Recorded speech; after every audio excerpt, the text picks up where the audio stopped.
Second point, entrepreneurship जिसे हिंदी में उद्यमिता भी कहते हैं, जो व्यापार का संचालन करने वाले व्यक्ति व्यापारियों को ही एंटरप्रेन्योरशिप या उद्यमिता विकास की केंद्र को ध्यान में रखते हुए ये शब्द का सृजन हुआ है। Entrepreneurship process of the strong meaning and the growing of the trading in the involved asset, including the ideals opportunities, organize business. जो व्यक्ति ये साहस करता है, टेकिंग रिस्क, इनोवेटर जो नए नए खोज करते हैं, लीडरशिप जिन व्यक्तियों में है, नॉलेज है नई चीज़ों की, फ्लेक्सिबिलिटी है, फ्लेक्सिबिलिटी बहुत ज़रूरी है एंटरप्रेन्योरशिप में, स्टाफ का सिलेक्शन, मार्केट स्ट्रेटेजी। ये कुछ पॉइंट है एंटरप्रेन्योरशिप की जो बहुत इंपॉर्टेंट है। जो मैंने पॉइंट बताया कि सबसे पहले तो इनोवेशन आज से 10 साल पहले कई वस्तुओं की जो कल्पना नहीं करते थे वो आज अपने पास प्रोडक्ट उपलब्ध है। कई फिल्मों में दिखाई गई थी कि घर बैठे अपन किसी व्यक्ति से डायरेक्ट बात कर सकते थे सामने, जो कि आज मैं कर रहा हूँ आपसे। वो आज प्रत्यक्ष रूप में आज और हम आपसे बात कर रहे हैं। कभी कल्पना नहीं किया होगा व्यक्तियों ने कि लाखों किलोमीटर दूर बैठा व्यक्ति आमने सामने बात कर सकता है। तो ये इनोवेशन का ही प्रोग्राम। नए नए प्रोडक्ट की प्रोडक्शन, रिस्क लेने की जिसमें कला होती है वो एंटरप्रेन्योरशिप बन सकता है।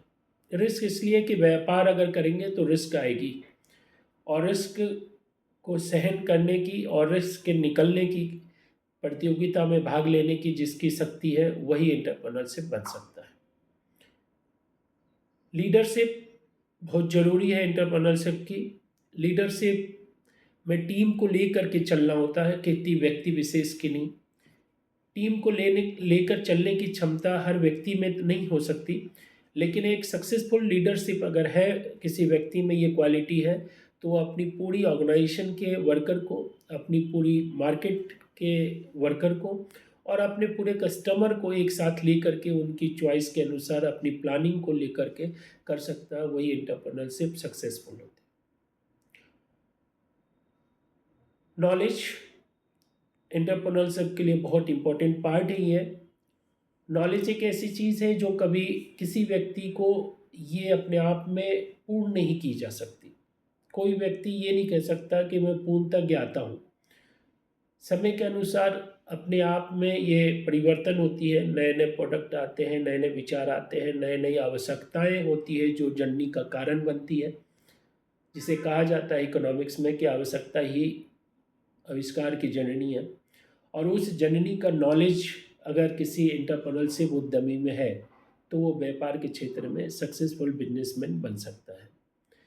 भारत में पिछले 10 वर्षों से स्टार्टअप की नई नई योजनाएं सुचारू रूप से संचालित है, और इस स्टार्टअप की दुनिया में युवा वर्ग बहुत तेज़ी से आए हैं, जिससे आने वाला भारत का भविष्य सुनहरा है।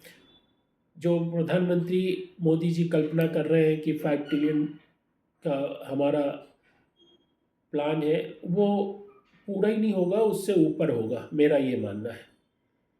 क्योंकि जो विकास की गति है भारत की, वो निरंतर वृद्धि हो रही है और हर सेक्टर में वृद्धि हो रही है। ये सबसे इम्पोर्टेंट चीज़ है।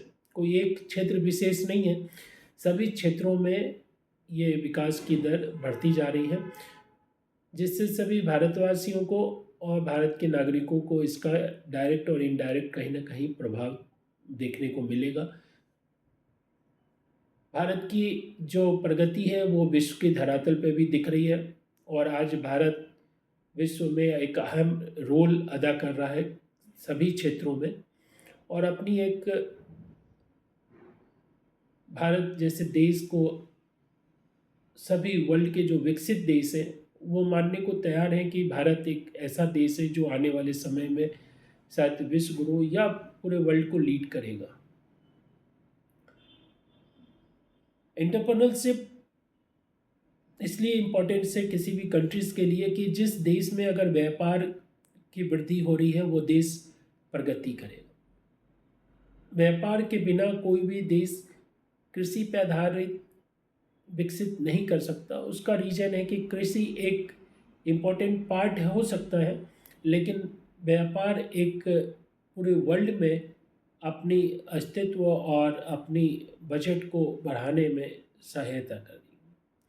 भारत भी उसी मार्ग पे बहुत तेज़ी से आगे बढ़ रहा है। रक्षा के क्षेत्र हो, मेडिकल के क्षेत्र हो, टेक्नोलॉजी का क्षेत्र हो या निर्माण के क्षेत्र में भी एक से अलग अलग युवा इस क्षेत्र में अपना योगदान दे रहे हैं। तो एंटरप्रेन्योरशिप के लिए कुछ इम्पोर्टेंट चीज़ें थी जो मैंने आपके साथ रखा। कोई भी देश का युवा जो एंटरप्रेन्योरशिप बिजनेस करना चाहता है वो इन 5-7 बिंदुओं को अगर वो ध्यान में रख करके अपने आप का आकलन करेगा तो वो अपने बिजनेस में ज़रूर सक्सेस होगा। धन्यवाद।